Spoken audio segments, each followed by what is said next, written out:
உலகெங்கிலும் பரவி வாழும் அன்பு சொந்தங்களுக்கு வணக்கம். நம்ம தமிழ் தேசியர்களிடையே என்னதான் நடந்துட்டு இருக்குன்னு இப்போ சமூக ஊடகங்கள் பயன்படுத்திட்டு இருக்கிறவங்களுக்கு தெரிஞ்சிருக்க வாய்ப்பு இருக்கு. ஏன்னா அண்ணன் சீமான் அவர்கள் விஜயை அடிக்க ஆரம்பிச்ச நாள்ல இருந்து முதல்வரை அவங்க அண்ணன் நிரப்ப முதல்வர் சென்று சீமான் அண்ணன் சந்திச்சதுல இருந்து அவரை போட்டு ஒரு சார அடிச்சிட்டு இருப்பதையும் அவங்கள எதிர்த்து நாம் தமிழர் ஆதரவாளர்கள் அடிச்சிட்டு இருப்பதையும் பார்க்க முடியும். இப்ப நான் உங்க சொந்தங்களுக்கு ஒண்ணு சொல்லிக்கிறேன். என்னன்னா அவங்க சொல்றவங்க ஆரம்பத்தில இருந்தே சொல்லிட்டு தான் இருக்காங்க. ஒரு ஆள் மட்டும் சொல்றத நீங்க கேட்காதீங்க, நீங்களாவே சிந்திச்சு செயல்படுங்க அப்படின்னு சொல்றாங்களே, அப்ப நீங்க அதை கேட்டிருக்கணும். அவங்களுக்கு நாம ஆதரவு கொடுத்துட்டோம், நம்மளாலதான் அவங்க வளர்ந்துட்டாங்க, வளர்ந்ததுக்கு அப்புறம் இப்படி செய்யறாங்க, நாம் தமிழர் கட்சி எதிர்த்து பேசுறாங்க அப்படின்னா நீங்க போய் அவங்கள போட்டு இணையதளங்கள் அடிச்சிட்டு இருக்கிறப்போ அவங்கள திருப்பி முறுக்கேற்றி விடுற மாதிரி அவங்க திருப்பி நாம் தமிழர் கட்சியை தாக்கி காணொலிகள் போட்டுட்டு இருக்கிறாங்க. நீங்களே பார்த்துட்டு தான் இருக்கிறீங்கல்ல.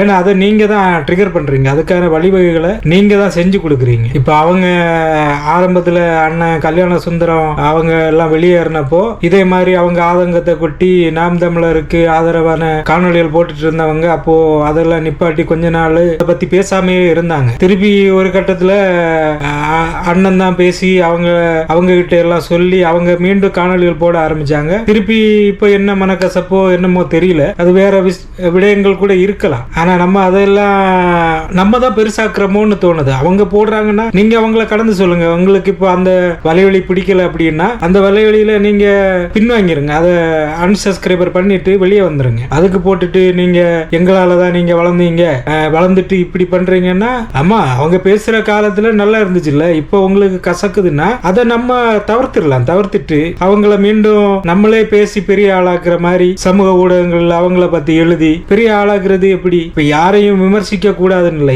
எல்லாரையும் விமர்சிக்கலாம். யாரும் விமர்சனங்களுக்கு கடந்தவங்க கிடையாது. விமர்சனங்கள் தான் நம்ம வளர்த்துன்னு அண்ணனே சொல்லியிருக்காங்கல்ல. அப்போ அதை பொறுத்து நம்ம எப்படி இருக்கணும், சமூக ஊடகங்கள்ல இப்படி எழுதணும்னு அண்ணனே சொல்லியிருக்காங்க பல இடங்கள். இப்ப அண்ணன் இப்படி சாப்பிட்டா பேசுறாரு அப்படின்றத அவங்க கருதுறாங்கன்னா அந்த கூட்டத்துல விஜயை பத்தி பேசுறதுதான் பெருசா வருது, மற்றவங்களை அடிக்கிறது பெருசா வரல. நம்ம தான் அதை பெருசு அதை கட் பண்ணி போட்டுட்டு இருந்தோம், இப்போ போடுறது இல்லை. நம்மளும் விஜய தான் போட்டுட்டு இருக்கிறோம். அப்போ அதெல்லாம் போட்டாதானே அவங்களும் அங்க அண்ணன் அவங்களே அடிச்சிருக்காரு அப்படின்றது அவங்களுக்கு தெரியும். இப்ப அவங்க திரையில பார்த்த கலைஞன் தரையில வந்திருக்காரு, அப்ப அவங்களுக்கு ஒரு இது இருக்கும்ல, நம்ம திரையில ரசிச்சிட்டு இருந்த நம்மளோட கலைஞர் இப்ப ரசிகனா இருந்த நம்ம ஒரு அரசியல் களத்துல அவர் வந்திருக்கிறாரு, நம்ம ஆதரவு கொடுப்பான்னு கூட அவங்க போயிருக்கலாம். இல்லைன்னா அவங்க இன்னொரு கட்சியில அவங்க சார்பா இருப்பாங்க. அப்பத்தில இருந்து நம்ம கட்சியில இருந்து விலகி சென்றவங்க அங்க போனதுல இருந்து அவங்க ஒரு அந்த சார்பு அப்பத்திலிருந்தே உங்களுக்கு தெரிஞ்சிருக்கும். அப்போ அவங்க கிட்ட நாம கூட்டணி போகாதனாலையும் சேர்த்து அடிப்போம் அப்படின்றதுனால இருக்கலாம். அப்ப நீங்க என்ன பண்ணணும்னா நம்ம அதெல்லாம் கடந்து போயிடணும், அதை நம்ம பெருசாக்க கூடாது. நாம தான் போய் நோண்டி இந்த பல்லுல ஈக்கிய போட்டு குத்தியே பல்ல கெடுத்து விடுற மாதிரி நாம தான் அதெல்லாம் போய் பெருசாக்கிட்டு இருக்கோம். அதை நம்ம கடந்து போயிடணும், அதை பத்தி பேசவே கூடாது. நம்ம வேலை என்ன, அடிமைப்பட்டு கிடக்கிற தமிழ் இனத்தை விழிப்புணர்வுல கொண்டு வரதா நம்ம வேலை. அதை விட்டுட்டு இதையெல்லாம் பெருசுபடுத்திட்டு அடிச்சிட்டு இருக்க கூடாது.